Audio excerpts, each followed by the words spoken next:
আসসালামু আলাইকুম, welcome back to my channel. এরকম মুচমুচে যদি টমেটোর চপ বাড়িতে বানানো যায়, আশা করি আর আপনাদের দোকানে কিনে খেতে হবে না। চেষ্টা করেছি একদম সিম্পলভাবে তৈরি করার। আর আজকে আমাদের রেসিপিটা হলো টমেটোর চপ। সর্বপ্রথমেই টমেটোর চপটা বানানোর জন্য আমি এখানে 1 বাটি বেসন নিয়েছি আর সাথে নিয়েছি হাফ বাটি চালের গুঁড়ো। আচ্ছা, চালের গুঁড়ো না থাকলে কর্নফ্লোরও দিতে পারেন। আর দিয়েছি হাফ বাটি ময়দা, এরপর হাফ চা চামচ কালো জিরে আর হাফ চামচ লঙ্কার গুঁড়ো, আর সাথে দিয়েছি হাফ চা চামচ চাট মশলা আর হাফ চামচ হলুদ গুঁড়ো, আর দিয়েছি হাফ চামচ লবণ। লবণটাকে অবশ্যই স্বাদ অনুযায়ী দিতে হবে। আচ্ছা, এরপর অল্প একটু জল দিয়ে একদম একটা ঘন মিশ্রণ বানিয়ে 3 থেকে 4 মিনিট ভালোভাবে ফেটিয়ে নিতে হবে।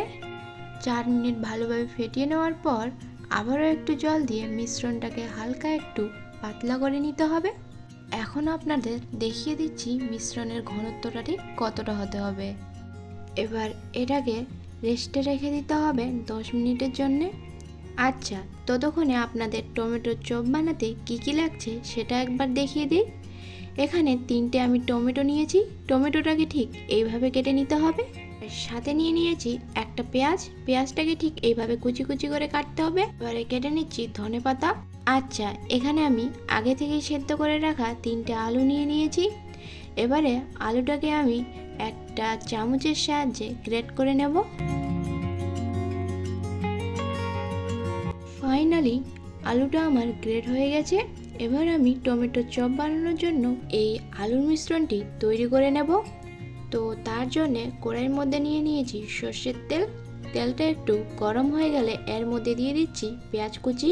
গ্যাসের ফ্লেমটাকে মিডিয়ামে রেখে পেঁয়াজগুলোকে হালকা লাল করে ভেজে নিতে হবে। ভাজা হয়ে গেলে দিয়ে দিচ্ছি হাফ চামচ গোলমরিচ গুঁড়ো, 1 চামচ লবণ আর পরিমাণ অনুযায়ী হলুদ, আর সাথে দিয়েছি হাফ চামচ লঙ্কার গুঁড়ো।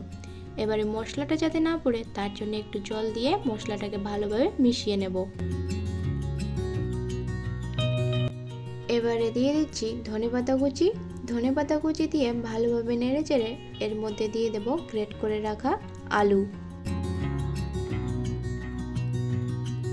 আচ্ছা, এবার সামান্য একটু জল দিয়ে ভালোভাবে আলুটাকে মিশিয়ে নেব।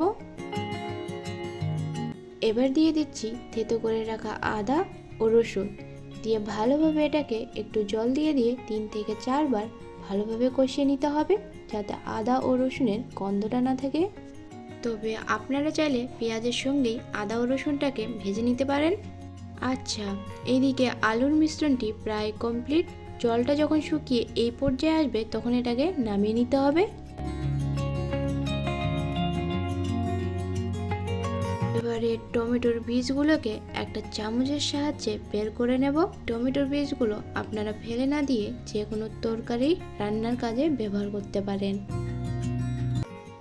এবারে এই আলুর মিশ্রণটি আমি একটা চামচের সাহায্যে টমেটোর মধ্যে ভরে নিচ্ছি।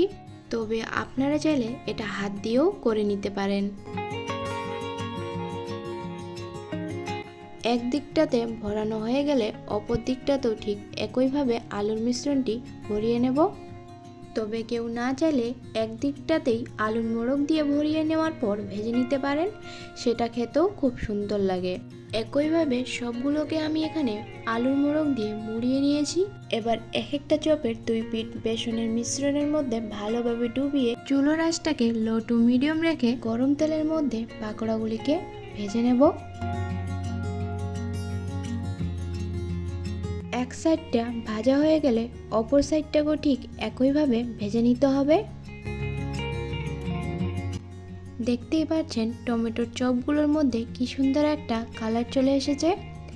এবার আমি এই চপগুলোকে তুলে নিচ্ছি। এরপর একইভাবে বাকি চপগুলোকেও ঠিক ভেজে নেব।